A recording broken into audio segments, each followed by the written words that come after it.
চুব পাৰিম নে নোৱাৰিম আচলতে নাই চুব 965টা চেৰি আজি বগাই আহিছোঁ। ইয়াৰ পৰা ভিউটো ল'লে বেছি ভাল লাগিব। অলপ দেখাই দিয়া ইয়াৰ পৰা হনুমানৰ যিটো গদা বুলি কয়, গদাটো দেখিবলৈ পাইছে। নমস্কাৰ, আজি মই এটা অসমৰ বিখ্যাত মন্দিৰলৈ আহিছোঁ। এই মন্দিৰটো পশ্চিম জালুকবাৰী সমষ্টি অন্তৰ্গত লংকেশ্বৰ মন্দিৰ। মই মন্দিৰলৈ আহিছোঁ, আপোনালোকক দেখুৱাম আজি। আচলতে এই মন্দিৰটো বহুত ওখ হয়।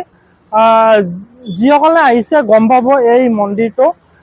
মই আপোনালোকক মই দেখাই আছোঁ, আপোনালোকে চাওক। ইয়াৰে ওচৰতে এটা গণেশৰ মন্দিৰ আছে। এইটোৱে হৈছে গণেশৰ মন্দিৰ।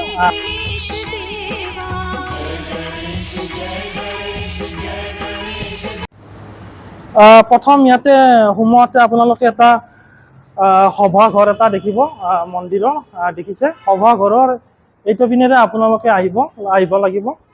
আৰু ইয়াতে এটা শিৱৰ এটা মন্দিৰ মানে মন্দিৰ টাইপৰে আৰু বেলগছ এডাল আছে, শিৱলিংগ এটা আছে, দেখিবলৈ পাইছে। তেনেকৈ আহিয়ে এইটো এটা পাব। তাৰপিছতে এখন গোহাৰি এখন ইয়াতে চাওক লিখা আছে। এইখন আপোনালোকে প্ৰথমতে ফ'ল' কৰিব। ফ'ল' কৰি ওপৰত গ'লে বেছি সুবিধা হ'ব। চাওক এতিয়া ওপৰলৈ উঠিছোঁ। চাওক আচলতে বহুত ওখ হয়।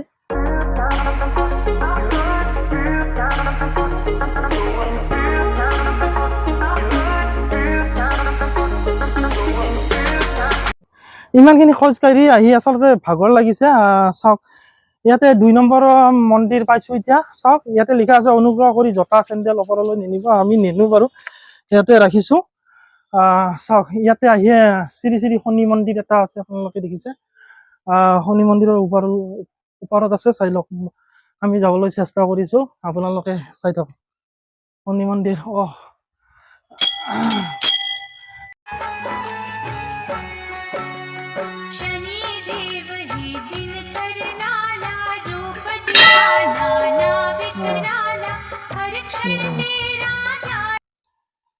অলপ দেখাই দিয়া শনি বাবাই ধুনীয়াকৈ আছে। দেখাই দিওঁ চাইডটো। ইয়াতে মূৰ্তি কিবা কিবি আছে আৰু তেনেকুৱা। চাওকচোন ইয়াতে লিখা আছে, ইয়াতে কেতু লিখিছে। ইয়াতে আছে ৰাহু, এইটো এটা ৰাহু লিখিছে। ইয়াতে মংগল লিখিছে। মূৰ্তি কিছু বনা আছে। ইয়াতে চন্দ্ৰ আছে, চন্দ্ৰ। তাৰ পাছতে শুক্ৰ আছে, এইটো দেখাই দিয়া শুক্ৰ। তাৰ পাছতে আছে বুধৰ প্ৰতিমূৰ্তি চাওক।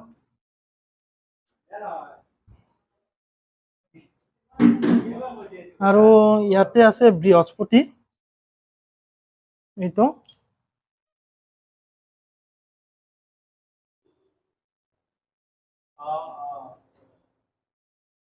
দেখিছে? তাৰ পাছত এটা দবা এটা আছে, দেখিবলৈ পাইছে। দবাটো কিজানি গধূলি কোবাই আৰু দবা কোবা যিটো পৰম্পৰা এটা থাকে। দাদা নমস্কাৰ। নমস্কাৰ। আপোনাৰ নাম? মোৰ নাম শ্ৰী সত্যনাথ শৰ্মা। সত্যনাথ শৰ্মা। বাৰু ইয়াৰ আপুনি পূজাৰী হয় শনি মন্দিৰৰ? ইয়াৰ পূজাৰী। এই মন্দিৰটো কেতিয়া মানে প্ৰতিষ্ঠা হৈছিল? ইয়াতে 2005তে স্থাপন হৈছিলে। 2005 পৰা আপুনি আছে? মই নাই, মই 2016 পৰা আছে। তাৰ আগতে বেলেগ আছিলে। বাৰু ধন্যবাদ। আৰু আমি বেলেগ মন্দিৰ দেখাই দিওঁ তেনেকৈ। আৰু তৃতীয়তে এটা মন্দিৰ আছে, হনুমান মন্দিৰ। তালৈকে গৈ আছো। আচলতে চৌহদটো দেখিবলৈ বহুত ধুনীয়া। আচলতে আপোনালোকে যদি আহিছে গম পাব, যদি অহা নাই আপোনালোকে আহিলে দেখিবলৈ পাব। মানে ধুনীয়া মানে পৰিৱেশ। চাওক এতিয়া হনুমান মন্দিৰলৈ আগবাঢ়িছো, গৈ আছো হনুমান মন্দিৰ। পৰিৱেশটো দেখিবলৈ ইমানে ধুনীয়া মানে আৰু বিৰাট ভাল লগা আৰু পৰিৱেশ। আপোনালোকে যদি ফটো উঠে, ফটোৰ বাবে মানে আৰু ধুনীয়া আৰু মানে আৰু ভিউটো ধুনীয়া আহিব ফটোৰ বাবে চাই থাকক।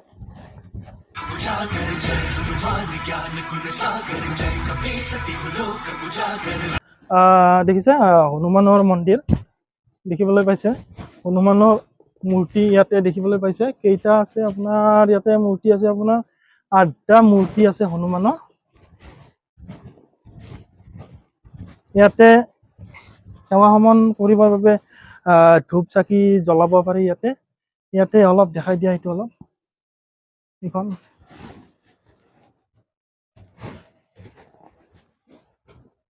আচলতে হনুমান মন্দিৰটো আচলতে ইমানে ডাঙৰকৈ বনোৱা আছে আচলতে। ইয়াৰ পৰা ভিউটো ল'লে বেছি ভাল লাগিব। অলপ দেখাই দিয়া ইয়াৰ পৰা ওপৰত দেখিবলৈ পাইছে আপোনালোকে। চাওক আপোনালোকে হনুমান বাবা আচলতে ইমান ডাঙৰকৈ মন্দিৰটো বনোৱা আছে। চাওক দেখিছে এই ডাঙৰ হনুমানটো। আমি ওপৰত গৈ আপোনালোকক মই দেখাই আছো। চাই থাকক ওপৰৰ পৰা কেনেকুৱা দেখি ভিউটো চাই লওঁ। আচলতে মন্দিৰটোত আহিলে ভক্তি ভাৱ আহিব আপোনাৰ। সকলো মন্দিৰতে বাৰু ভক্তি ভাৱ আহে। চাই লওক হনুমানৰ যিটো গদা চুব পাৰিম নে নোৱাৰিম আচলতে। নাই চুব নোৱাৰিম আচলতে, বহুত ঔষধ আছে। চাওক ঔষধ ৰাখিছে আচলতে। বাৰু হনুমানৰ ভৰিখন চুব পাৰিম বাৰু। দেখিছে আপোনালোকে চুইছোঁ। হনুমান বাবা অজয় অমৰ বুলি কয়। এতিয়াও হনুমান বাবা জীয়াই আছে বুলি লোকবিশ্বাস এটা আছে আৰু শুনিছোঁ। চাওক ইমান ওখ। আপোনালোকেও পাদুকা চুব পাৰে, ময়ো চুইছোঁ আজি। চাওক ইমান ওখকৈ বনাইছে, ইমান ধুনীয়া লগা। আৰু ইয়াতে পূজাৰী এজন আছে। পূজাৰীজনৰ পৰা অলপ ভাষ্য ল'বলৈ চেষ্টা কৰিম। হয়, নমস্কাৰ। আপোনাৰ নাম? মোৰ নাম শ্ৰী বীৰেন ডেকা। বীৰেন ডেকা? হয়। আপুনি ইয়াৰে? হয়, ইয়াৰে মানে দৰং জিলা চিপাঝাৰ। চিপাঝাৰ, আচ্ছা। আপুনি ইয়াত কেতিয়াৰ পৰা আছে? 2011 পৰা আছো। 2011 পৰা? হয়। হনুমান বাবাৰ আপুনি ভক্ত আৰু? হয়, ইয়াতে আছো আৰু। দিনে ৰাতি থাকে নেকি? হয়, দিনে ৰাতি ইয়াতে আছো।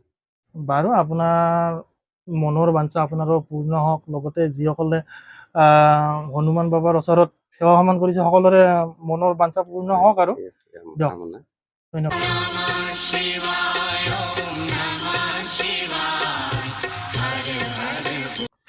এতিয়াহে এই মেইন লংকেশ্বৰ আহি পাইছো।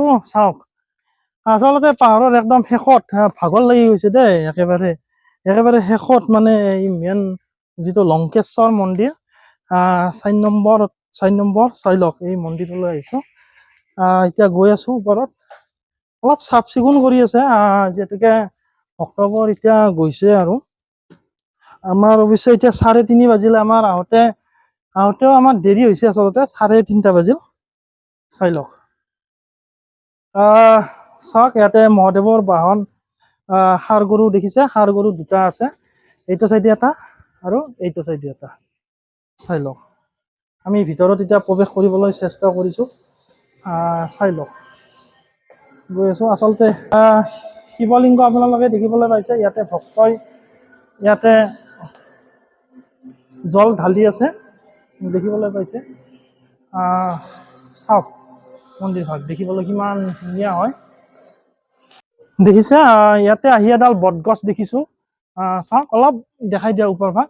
বটগছডাল চাওক কিমান ডাঙৰ হৈছে, প্ৰকাণ্ড দেখিছে।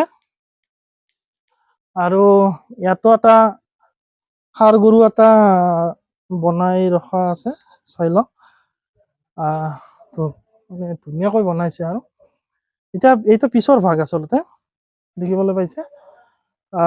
তাৰ পিছতে মই আপোনালোকক দেখাই আছো ইয়াৰে। চাই লওক ইয়াতে এটা দেখিছে প্ৰকাণ্ড এটা শিল এটা আছে। চাই লওক দেখিবলৈ পাইছে 2টা প্ৰকাণ্ড ষাঁড় গৰু বনাই ৰখা আছে ইয়াতো। চাওক দেখিবলৈ পাইছে। ধুনীয়া আচলতে মন্দিৰ ভাগো ইমান ওখকৈ বনোৱা আছে। পাহাৰৰ ওপৰত একেবাৰে শেষ ভাগত এই মন্দিৰটো। চাওক কেৱল ইমান ওখকৈ আছে।